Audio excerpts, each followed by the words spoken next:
ጎሳዬ ተስፋዬ ታሞ ያለ ፎቶ ተለቆ ነበርና ሴክሻም ዛላፍታ አካባቢ ያለ ሆስፒታል ውስጥ ከጎሳዬ ጋራ ነው ያለውና ሴክሻ ጋራ ደወል አድርገን ጠይቀው ብለናል። እንዴት ዋልክ ሴክሻ? እንደምን ዋላችሁ? ሰላም ነው ወይ? ሁሉ ነገር አማን ነው? ሁሉ አማን፣ ፈጣሪ ተመሰገነ ይሁን። ጎስሽ እንግዲህ የሙዚቃ ዝግጅቱን ሊያቀርብ በሄደበት ሲመለስ አመም አድርጎ ተመለሰ የሚል መረጃ ማህበራዊ ሚዲያ ላይ በስፋት እያየን ነበርና ምንድነው? ምን ተፈጠረ? ጎስሽ እንግዲህ ለንደን ላይ የሙዚቃ ስራውን ለማቅረብ ከራሄል ጌቱ ጋር ለንደን ነበረ። አይል መድብለሽ አዝነሽ ለመንፈሴ ይቅር ስትይ ነው አርቲስት ጎሳዬ ተስፋዬ ምን ገጠመው? እንደምትመለከቱት በዊልቸር ላይ ሆኖ በፌስቡክ ገጹ ላይ ያጋራው ፎቶ በዚህ ሰዓት ላይ በርካቶችን አሳዝኗል። የት ላሳድግ ልጄ ነው ስጄ ከነገ ዛሬ ምን ሊፈጠር ነው እየተባለ ሰቀቀን ላይ ነው ሁሉም ሰው ያለው። ኑሮ መሮታል። ሰላም ጤና ይስጥልኝ። የተከበራችሁና የተወደዳችሁ የአዳምቲ ቤተሰቦች እንደተለመደው ፕሮግራማችንን ዛሬ እንጀምራለን። በቅድሚያ ግን ላይክ እና ሼር ሰብስክራይብ ማድረጋችሁ እንዳትረሱ። ውድ ቤተሰቦች እስከዛሬ በነበረው ፕሮግራም አብራችሁኝ ስለቆያችሁ እጅግ በጣም እያመሰገንኩኝ ዛሬ በተዘጋጀው ቪዲዮ ላይ ወደ ዋናው አጀንዳ ገባለሁ። ሁላችሁም እንዳትረሷት። ሆነ ተከናወነ። እሰይ ለኢትዮጵያ ሕዝብ ተከናውኗል። ወዴት ነበር የሚሄደው? በዚህ ላይ ክቡራን የአዳምቲ ቤተሰቦች እንግዲህ በዚህ ሳምንት እየተሰማ ያለው ስለ ጎሳዬ ተስፋዬ እውነታ ምን እንደሆነ እንመለከታለን። በሶሻል ሚዲያ እንግዲህ የተለያዩ ነገሮች ይወራሉ። ነገር ግን እውነት ነው ሐሰት ነው የሚለውን ነገር ለመለየት ተአማኝ የሆኑ ሚዲያዎችን መከተል የሚጠይቅ ነገር ስለሆነ ዛሬ እውነቱን ከሰይፉ ፋንታሁን እናደምጣለን። ሌላው ደግሞ እንደምታውቁት ጊታሪስቱ ታዋቂውና ዝነኛው ጊታሪስት ሚኪ ራስታው ማለት ነው በጣም ከባድ ነገር ላይ ነው ያለነው እያለ እየተናገረ ነው። እንግዲህ በኢቢኤስ ሚዲያ ላይ ቀርቦ ከባድ ነገር ላይ ነን፣ ልጆቻችንን ማሳደግ እንዴት ነው የምንችለው እያለ የምሬት ቃል እያሰማ ነው። በእውነት የሱ ሐሳብ ለኛ ይገዛናል፣ እንጋራው ይሆን? ይሄንንም እናደምጣለን። የመጨረሻው እንግዲህ በፕሮቴስታንት እምነት ተከታዮች እንግዲህ በጣም አክሮባት የጂምናስቲክ ነገር የተጀመረ ሁሉ እስከሚመስል ድረስ የሚያሳዩት ትርኢት አለ። እሱ ከመንፈስ ቅዱስ ነው አይደለም የሚለውን እንመረምራለን። ስንመረምርና ስንመዝን ደግሞ መጽሐፍ ቅዱስን መሰረት አድርገን ሚዛን አድርገን ይሆናል። ሁሉንም ተራ በተራ እንመለከታለን። እስከዛው አብራችሁን ቆዩ፣ እስከመጨረሻው ተከታተሉላለሁ። ጎሳዬ ተስፋዬ ታሞ ያለ ፎቶ ተለቆ ነበርና ሴክሻም ዛላፍታ አካባቢ ያለ ሆስፒታል ውስጥ ከጎሳዬ ጋራ ነው ያለውና ሴክሻ ጋራ ደወል አድርገን ጠይቀው ብለናል። እንዴት ዋልክ ሴክሻ? እንደምን ዋላችሁ? ሰላም ነው ወይ? ሁሉ ነገር አማን ነው? ሁሉ አማን፣ ፈጣሪ ተመሰገነ ይሁን። ጎስሽ እንግዲህ የሙዚቃ ዝግጅቱን ሊያቀርብ በሄደበት ሲመለስ አመም አድርጎ ተመለሰ የሚል መረጃ ማህበራዊ ሚዲያ ላይ በስፋት እያየን ነበርና ምንድነው? ምን ተፈጠረ? ጎስሽ እንግዲህ ለንደን ላይ የሙዚቃ ስራውን ለማቅረብ ከራሄል ጌቱ ጋር ለንደን ነበረ። እናም እንግዲህ ሙዚቃ ስራውን አቅርቦ ዛሬ መመለስ ነበረበትና ሲመለስ ኤርፖርት ውስጥ ነው እንግዲህ ምንድነው ውሃ ያለጣው ሴራሚክ የለም የሆነ ነገር በጣም የሚያዳልጥ በቃ ኤርፖርት ውስጥ ነው እንግዲህ የወደቀው። በእግሩ ላይ ነው ጉዳት የደረሰበት።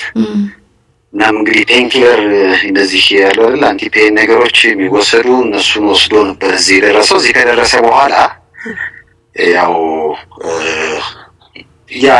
የህመሙ ስሜት አደረሸበትና እንግዲህ ኤርፖርት ላይ ሲሄድ በሰላም ነበር፣ ሲመለስ ታምሜ ብሎ ያንን ፎቶ አጋራ ለሚዲያዎቹ። እና እንግዲህ አሁን ወደ ላፍቶ አካባቢ አንድ ክሊኒክ አለ፣ እዛ ሕክምናውን ለመከታተል እዛ ነው ያለው። ያን ያህል ትልቅ አደጋ ነው የሚባል አይደለም። ለአድናቂዎቹ እንግዲህ ለወላጆቹ በአጠቃላይ ደህና ነኝ የሚለው መልዕክት ንገርልኝ ብሎኛል። እኔ እንኳን ደንግጬ ነበረ እንግዲህ እሱን ላገኝ ጥረት ያደረኩት። ያው እንግዲህ እንዲህ ነገሮች ያጋጥማል። ወደዚህ ሊመጣ ሲል ነው እንዲህ አይነት የሚያዳልጡ ነገሮች ላይ ምልክት ደረግ ነበረበት። እንደውም እዛ ያሉት አንዳንድ ሰዎች በቃ እንዲህ አይነት ነገር ማድረግ ነበረባቸው። ይሄን አደጋ እዚሁ ታክመህ እንዲህ ብለህ እንዲህ ከሰህ ነገር የለም እንደዛ ብለህ እኮ መሆን ችል ነበረ ምናምን ነገር የሚል እንዴ አሁን እንግዲህ አስበሽዋል። ትኬት ቆርጠሽ መሄጃሽ ሰዓት ደርሶ እና ይዛው ይሻለኛል የሆነ በቃ አንቲፔን ነገር ስጡኝ ብሎ ነው እንግዲህ በዛ እንደመጣ የነገረኝ። ግን እዚህ ከመጣ በኋላ እንግዲህ አሁን ሕክምናውን ለመከታተል ጥረት እያደረገ ነው። ካልሆነ ማምሻውን ወደ ቤተ ሳይዳም እዛ ያለውን ሕክምና አይቶ የመሄድም ሀሳብ አለው። እኔ ነኝ ያማከርኩት እሱን። ምናልባት አንዳንዴ እንደዚህ አይነት ነገሮች በጊዜ በደንብ ታክመሽ ሙሉ ለሙሉ ያለውን ነገር ማወቅ ካልተቻለ ሊከፋ ስለሚችል እንዴት ነው አልኩት። ያን ያህል ትልቅ ህመም አይደለም፣ የመውደቅ ነው እና ሲመጣ እንግዲህ የወሰደው ፕሌን ላይ ምንም አላመመኝም አለ። ህመሙን አስታክሶለት ነበረ። ልክ ግን እዚህ መሬት ላይ ሲወርድ ያው እንግዲህ ብዙ ጊዜ እንደዚህ ፔን ኪለሮች እንትን ናቸው የተወሰነ ጊዜ ሰሩና ከዛ እና ያኔ ነው እንግዲህ በዊልቸር ለመሄድ ወደ ቤት ለመሄድ የተዳረገው እና የለንደኑንም እዛ ያሉትንም ሰዎች አይዟችሁ ደህና ነኝ ሰላም ገብቻለሁ የሚለውን መልእክት እዚህ እንዳሉ አድናቂዎቹ ደግሞ በቃ ያን ያህል ትልቅ የሚባል አደጋ አይደለም፣ እግዚአብሔር ቀለል ያለውን አድርጎልኛል። ጎሽ ተመስገን። እኛማ እኮ አትመም አይባልም። እኛማ እኮ ዊልቸር ላይ ሆኖ ስናየው ነው የደነገጥነው በጣም የነበረው። እንግዲህ እያደመጣችሁት እንዳለው ድምፃዊና አርቲስት ጎሳዬ ተስፋዬ ባጋጠመው የመንሸራተትና የመውደቅ ችግር እግሩ ላይ አደጋ እንደደረሰበት ተሰምቷል። ይህም እንግዲህ እንዳደመጣችሁት ነው። በዚህ አጋጣሚ ግን ጎሳዬ ተስፋዬ ዘፈን ይበቃኛል፣ ከዚህ በኋላ እንግዲህ ለጽድቅ የሚሆን መንፈሳዊ ስራዎችን መስራት ይኖርብኛል ወደሚል ሀሳብ መጥቷል። ይህን ከጨረስን በኋላ በቀጣይ የምንመለከተው ይሆናል። እንግዲህ ጎሳዬ ተስፋዬ በእውነት ሀገሩን የሚወድ ቀና፣ ምርጥ፣ ጥሩ ኢትዮጵያዊ፣ ለተቸገሩት ፈጥኖ ደራሽ የሆነ ወንድማችን ነው። ጤናውን እንመኝለታለን። በቃ እግዚአብሔር ያለው ይሁን። ሀገሬ ላይ ሄጄ ያን የከፋ አይሆንም ብሎ የመጣው ሲመጣ ግን በጣም ስለተዘጠዘው በስትሬች ባነው በዊልቸር መሄድ ነበረበት ነው። እርግጠኛ ነኝ እንግዲህ ምናልባት እችን 1 ወር በደንብ አገግሞ ወደ ስራው ይመለሳል የሚል እምነት ነው ያለው እሱ ራሱ። በትክክልም ወደዛ ይመለሳል ብለን ነው። አዎ በዚህ 1 ወር ውስጥ ነገሮች ይስተካከላሉ እንደ እግዚአብሔር ፈቃድ። ያው እግዚአብሔር ጨርሶ እንዲምረው ነው እኛም የምንመኘው። አሜን አሜን። አድናቂዎቹ በጣም አስበው ከሆነ እሱም ያለ ነገር ምንድነው በቃ እግዚአብሔር ቀላሉን ዝጎልኛል እና የከፋ ነገር አይደለም። ምናልባት እችን 1 ወር ያሳረፈኝ ነው የደረሰብኝ ጉዳት። ከ1 ወር በኋላ ግን ወደሚወደው ሙያው ይመለሳል። አድናቂዎቹ አዲስ አልበም እየሰራ ስለሆነ እሱን አጠናቆ ያቀርባል ነው እንግዲህ የእሱም ሀሳብ። እግዚአብሔርም ይጨመርበት እንግዲህ። አሜን አሜን። ሳይሻይ እግዚአብሔር የሚጨመርበት ፈጣሪ ጨርሶም ይማረው። ይልቅ ጎስሽ በጣም ያውቀልኝ አይደለ? እሺ ካሜራ ይዘህ መጣሃል አለኝ። አይ ያልመጣው ማለት ምን ነው ስለው በቃ እዚሁ እኮ ክሊፑን መስራት እንችላለን አለኝ። የትኛውን ስለው አሞኛል አልቻልኩም ይለው። በእናታችሁ እናንተ ግን ጋብዙት ከዛ ስለታመመ። ስለዚህ ከዚሁ ጋብዛ ክሊፑን በፎቶ አድርገን ይህም እንግዲህ እንዳደመጣችሁት ነው። በዚህ አጋጣሚ ግን ጎሳዬ ተስፋዬ ዘፈን ይበቃኛል፣ ከዚህ በኋላ እንግዲህ ለጽድቅ የሚሆን መንፈሳዊ ስራዎችን መስራት ይኖርብኛል ወደሚል ሀሳብ መጥቷል። ያልተጠበቀው ክስተት ተወዳጁ ድምጽ ጎሳዬ ተስፋዬ በአገር እንግሊዝ የነበረውን ኮንሰርት አጠናቆ ወደ ሀገሩ በገባበት ቅጽበት እየገጠመው ድንገተኛ በዊልቸር ላይ እንዲቀመጥ አድርጎታል። ያልተጠበቀ ክስተት በርካታ ወዳጆቹና አድናቂዎቹን በእጅጉ ቢያስደነግጥም ከሰዓታት በፊት ጎሳዬ ያሰፈረው ጥልቅ ጽሑፍ ግን ለእርሱም ሆነ ሌሎች ትልቅ የህይወት ትምህርት ሆኖ ተገኝቷል። ጎሳዬ መልእክቱን የጀመረው የሰው ልጅ ምድራዊ ሩጫና ዘላለማዊ ጉዞ በሚያስታውስ ልብ በሚነካ ሀሳብ ነው። ለማት ሞር ዓለም ስንኳተነ ትልቁን ነገር ረሳን። ጠቢቡ ሰለሞን የዓለምን ነገር በደንብ ከተመለከተ በኋላ ሁሉም ነገር የከንቱ ጉምንም እንደመጨበጥ ነው ሲል ተናግሯል። አላወቅንም አልገባንም እንጂ እድሜ ሲጨመር ለንሳ ነው ሲል ይናገራል። በማምሻው እድሜ ለዘፈን በነበረው ጥልቅ ፍቅር የተነሳ ዘላለማዊ ነገር መርሳቱን በጸጸት የገለጸው ድምጻው ለወዳጆቹና በመላው ዓለም ላይ ለሚገኙ አድናቂዎቹ የሚከተሉን የመጨረሻ ውሳኔ ያስተላልፏል። ወዳጆቼ ሰው ዓለሙን ሁሉ አትርፎ ነፍሱን ቢያጎድል ምን ይጠቅማል? በመላው ዓለም ላይ የምትገኙ አድናቂዎቼ ከዚህ ሰዓት ጀምሮ የዘፈን ማይኬን ሰቅያለሁ ሲል ንግግሩን ይደመድማል። ታዋቂውና ዝነኛው ጊታሪስት ሚኪ ምን አጋጥሞት ይሆን? እስኪ ቪዲዮውን እንመልከትና ወደ ሐሳባችን እንመጣለን። የት ላሳድግ ልጄ ነው ስጄ ከነገ ዛሬ ምን ሊፈጠር ነው እየተባለ ሰቀቀን ላይ ነው ሁሉም ሰው ያለው። ኑሮ መሮታሉ። እሺ አሁን ምን አይነት ሙዚቃ ልስራ? የትኛውን ስሜት ልናገር? መደገፍ አልችልም፣ መቃወም አልችልም፣ ዝም ማለትም አልችልም። ወተን መስራት አንችልም፣ ኤክስፕሎር ማድረግ አንችልም። ሁላችንም ተፈራርተን የጎሪጥ እየተያየን ነው እየኖርን ያለው። እየተፈጠረ ያለው ነገር በጣም እያሳዘነኝ እያሳፈረኝም ነው። የኔ ጄኔሬሽን እየተበደለ ነው። ይሄ ጄኔሬሽን እየተበደለ ነው። የሚያዳምጥ ካለ ቢያዳምጥ መልካም ይመስለኛል። አሁን በዚህ ሰዓት ሁሉም በእድሜው ያደረጋቸው ነገሮች ናቸው ዛሬ ላሉበት ነገር ያደረሳቸው። ሁሉም በእድሜው ሰርቶ ሁሉም በእድሜው ለፍቶ በብርታቱ ዘመን የሰራውን ነገር ነው ዛሬ ያጨደ ያለው።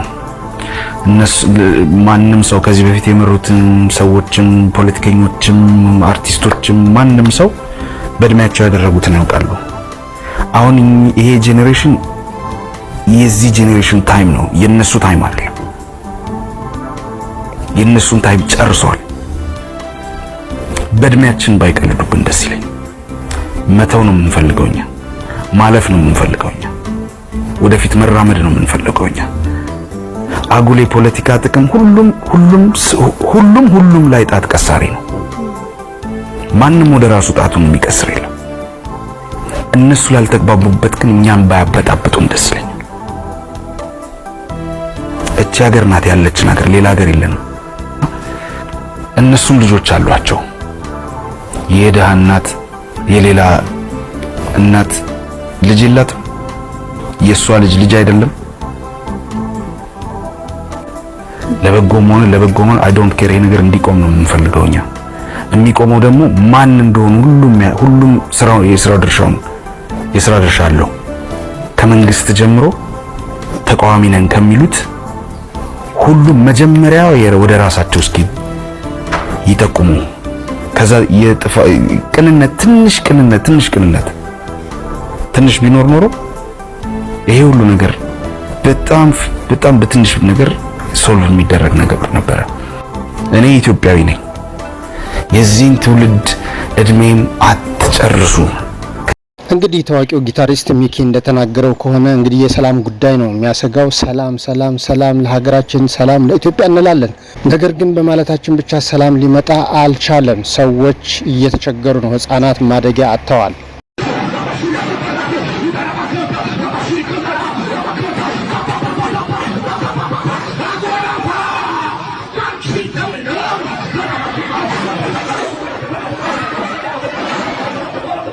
በመጨረሻም እንግዲህ እስኪ የፕሮቴስታንት ዓለም ምን እንደሚመስል እንመለከታለን። በእርግጥ ሁላችሁም ታውቁታላችሁ።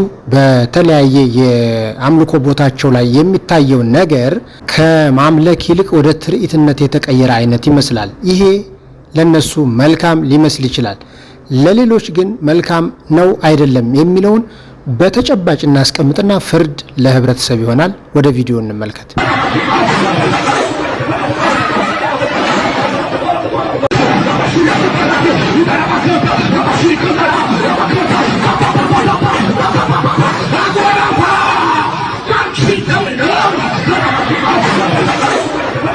እንግዲህ እንደምንመለከተው እግዚአብሔር የሥርዓት አምላክ የሥርዓት ጌታ ነው። ሥርዓትን ሲሰራ ከፍጥረታት መጀመርና መመልከት ይቻላል።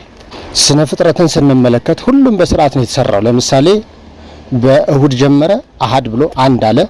ከዛ እስከ አርብ ድረስ ፈጠረ።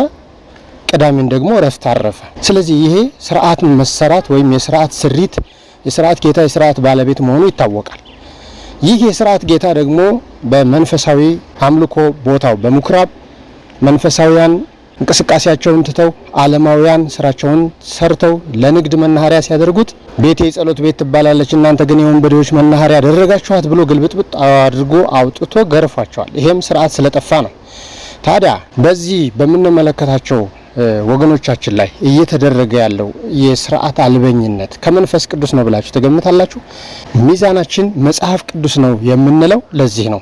በመጽሐፍ ቅዱስ ሚዛን ሲመዘኑ ወድቀው ይገኛሉ፣ እንደ ጌሾ ቀለው ይገኛሉ። ወንበር እስኪገለባበጥ ስፖርት መስሪያ ሜዳ ሌላ ቦታ ነው። ይህ የስፖርት ሜዳ የሆነ ይመስል ግልብጥብጡ እስኪወጣ ድረስ እንደዚህ መሆን ማለት ከመንፈስ ቅዱስ ሳይሆን ከመንፈስ ርኩስ ነው። እንግዲህ መንፈስ መናፍስት ብዙ ናቸው። መንፈስ ከወዴት እንደሆነ መርምሩ የሚለውም ለዚህ ነው።